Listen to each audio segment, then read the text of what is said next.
৮০ দশকে কুমিল্লায় বেড়ে ওঠা দুরন্ত এক শিশুর গল্প বলবো আজকে। কিশোর বয়সে যার ভিতরে ক্রিকেটার হয়ে ওঠার স্বপ্ন অনেক বড় ছিল। বিভিন্ন জেলা থেকে জেলায়, শহর থেকে শহরে সে ক্রিকেট খেলে বেড়াতো এবং সবাই ভাবতো একসময় হয়তো সেই শিশুটি একজন বড় ক্রিকেটার হয়ে উঠবে। কিন্তু বিধাতার ইচ্ছাটা হয়তোবা একটু ভিন্ন ছিল। সেই শিশু ক্রিকেটার হয়ে ওঠেনি, সেই শিশু হয়ে উঠেছিল আপনার আমার আসিফ আকবর।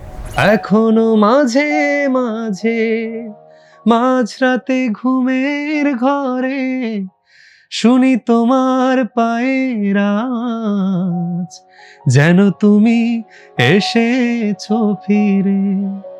এই সেই শিশুর কথা বলছি। তার জীবনী নিয়ে লেখা পোটকরা থেকে ম্যানহাটন পর্যন্ত সে কিভাবে গিয়েছিল তার জীবন বৃত্তান্ত এই বইটাতে খুব সুন্দরভাবে উপস্থাপন করা আছে। আমি হয়তো আপনাকে 2 লাইন গেয়ে শোনালাম, খুবই খারাপ হয়েছে, তার লেভেলে তো আসলে কখনোই যাবে না। তবে এই বইটি পড়লে তার সম্পর্কে আপনারা খুব ভালোভাবে জানতে পারবেন।